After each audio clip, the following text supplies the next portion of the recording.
ನೀವು ನೋಡ್ತಾ ಇದ್ದೀರಾ ಜನಸೇವಾ ಕನ್ನಡ ಟಿವಿ. ಇದು ನಿಮ್ಮ ವಾಹಿನಿ.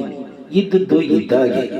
ಮಂಡ್ಯದ ರೈತ ಸಭಾಂಗಣದ ಕೆ.ವಿ. ಶಂಕರಗೌಡ ಭವನದಲ್ಲಿ ಕರ್ನಾಟಕ ಸಂಘದ ವತಿಯಿಂದ ಪ್ರಶಸ್ತಿ ಪ್ರದಾನ ಸಮಾರಂಭ ಜರುಗಿತು. ಕಾರ್ಯಕ್ರಮದ ಅಧ್ಯಕ್ಷತೆಯನ್ನು ಕರ್ನಾಟಕ ಸಂಘದ ಅಧ್ಯಕ್ಷರಾದ ಪ್ರೊಫೆಸರ್ ಜಯಪ್ರಕಾಶ್ ಗೌಡರವರು ವಹಿಸಿದ್ದರು. ಕಾರ್ಯಕ್ರಮದಲ್ಲಿ ಕರ್ನಾಟಕ ಉಚ್ಚ ನ್ಯಾಯಾಲಯದ ನ್ಯಾಯಮೂರ್ತಿಗಳಾದ ಟಿ.ಜಿ. ಶಿವಶಂಕರೇಗೌಡರವರು ಪ್ರಶಸ್ತಿ ಪ್ರದಾನ ಮಾಡಿದರು. ಕಾರ್ಯಕ್ರಮದಲ್ಲಿ ಕರ್ನಾಟಕ ಉಚ್ಚ ನ್ಯಾಯಾಲಯದ ವಿಶ್ರಾಂತ ನ್ಯಾಯಮೂರ್ತಿಗಳಾದ ಎಚ್.ಎನ್. ನಾಗಮೋಹನ್ ದಾಸ್ ರವರಿಗೆ ಪ್ರಭಾವತಿ ಎಚ್. ಹನುಮೇಗೌಡ ಕಾನೂನು ಸೇವಾ ಪ್ರಶಸ್ತಿ, ಗಂಜಾಂನ ಪ್ರಗತಿಪರ ಕೃಷಿಕರಾದ ಚಂದ್ರಶೇಖರ್ ರವರಿಗೆ ಶಾರದಮ್ಮ ಎಂ.ಎಲ್. ಸುಬ್ಬಣ್ಣ ಕೃಷಿ ಪ್ರಶಸ್ತಿ, ಆಯುಷ್ ವೈದ್ಯಾಧಿಕಾರಿ ಡಾಕ್ಟರ್ ಅಂಬಿಕಾ ರವರಿಗೆ ವೀಣಾ ಡಾಕ್ಟರ್ ಎಂ. ಮಂಚಯ್ಯ ವೈದ್ಯಕೀಯ ಪ್ರಶಸ್ತಿ, ಕನಕಪುರದ ಪ್ರಗತಿಪರ ಕೃಷಿಕರಾದ ಬಿ.ಕೆ. ಪದ್ಮರವರಿಗೆ ರತ್ನಮ್ಮ ಕುನ್ನಮರಿಗೌಡ ಕೃಷಿ ಪ್ರಶಸ್ತಿ, ಚಾಮನಹಳ್ಳಿಯ ಪ್ರಗತಿಪರ ಕೃಷಿಕರಾದ ಎಂ.ಸಿ. ಬೋರೇಗೌಡರವರಿಗೆ ಡಾಕ್ಟರ್ ಸಿ. ಶಿವರಾಮಯ್ಯ ಕೃಷಿ ಪ್ರಶಸ್ತಿ ಹಾಗೂ ಪಿ. ಮಂಜುನಾಥ್ ಮತ್ತು ಕುಮಾರಿ ಜಿ.ಎಸ್. ಚೈತ್ರರವರಿಗೆ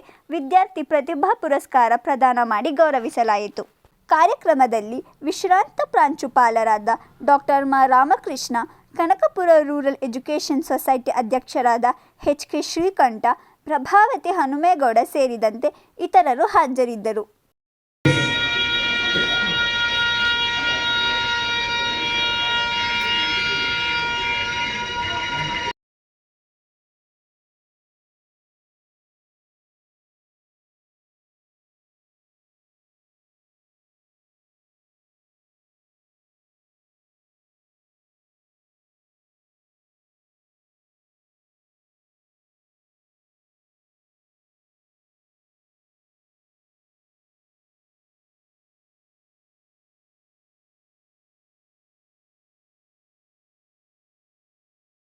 ಮಾಡ್ಕೊಡ್ಬೇಕು ಅಂತ ಹೇಳಿ ದಂತಗತ್ತ ನ್ಯಾಯಮೂರ್ತಿಗಳಾಗಿರ್ತಕ್ಕಂಥ ಟಿ.ಜಿ. ಶಿವಶಂಕರೇಗೌಡ ಸರ್ ಅವರನ್ನು ಮನವಿ ಮಾಡ್ತೇನೆ. ಶ್ರೀಯುತ ಅರ್ಜುನ್ ಅವರು ದಯಮಾಡಿ ವೇದಿಕೆ ಮೇಲೆ ಬರಬೇಕು. ಶ್ರೀಮತಿ ವೀಣಾ ಮತ್ತೆ ಎಂ. ಮಂಚಯ್ಯನವರ ಸಹೋದರರಾಗಿರ್ತಕ್ಕಂಥ ಶ್ರೀಯುತ ಅರ್ಜುನ್ ಅವರು ಬನ್ನಿ ಸರ್.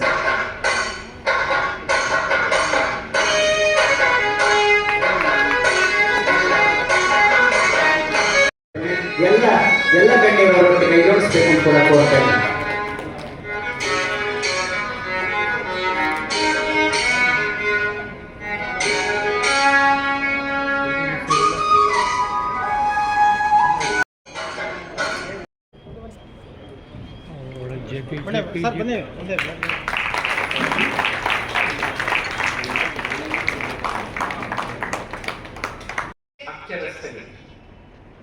ಇವತ್ತು ಸರಿಸುಮಾರು 80% ಅಕ್ಷರಸ್ಥರು.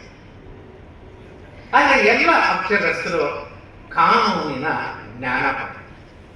All literates are not legally literate, they are legally illiterate. ಕಾನೂನಿನ ದೃಷ್ಟಿಯಲ್ಲಿ ಬಹಳ ಹಿಂದೆ ಆಯ್ಕೆಗೆ ಬರ್ತೀವಿ, ದಸ್ಕತ್ ಆಗ್ತೀವಿ, ಪುಸ್ತಕ ಓದ್ತೀವಿ, ಆದರೆ ಕಾನೂನು ಗೊತ್ತಾಗಲ್ಲ. ಈ ಕಾನೂನು ಗೊತ್ತಿಲ್ಲದೆ ಇರೋದ್ರಿಂದ ನಾವು ನಮ್ಮ ಸಂವಿಧಾನದಲ್ಲಿ ನೀಡಿರ್ತಕ್ಕಂಥ ಹಕ್ಕುಗಳನ್ನ ಅನುಭವಿಸಕ್ಕಾಗ್ತಾ ಇದೆ. ನಮ್ಮನ್ನ ಹಕ್ಕುಗಳನ್ನ ಇನ್ನೊಬ್ಬರು ಕಿತ್ಕೊಂಡು ಹೋಗ್ತಾ ಇದ್ದಾಗ ಅದು ನಮ್ಗೆ ಗೊತ್ತಾಗ್ತಾ ಇದೆ. ಹಾಗೆ ನಮ್ಮ ಹಕ್ಕುಗಳನ್ನ ನಾವು ಅನುಭವಿಸ್ಬೇಕು. ನಮ್ಮ ಹಕ್ಕುಗಳ ಇನ್ನೊಬ್ಬರು ಕಿತ್ಕೊಂಡು ಹೋಗೋದನ್ನ ತಡಿಬೇಕು. ನಮ್ಮ ಜೀವನ ಹಸನಾಗಿರ್ಬೇಕು ಅಂದ್ರೆ ನಾವು ಕಾನೂನಿನ ಸಾಕ್ಷರತೆಯನ್ನ, ಅದರಲ್ಲೂ ಸಂವಿಧಾನದ ಸಾಕ್ಷರತೆಯನ್ನ ಹೆಚ್ಚಿಸ್ಕೋಬೇಕಾಗಿದೆ.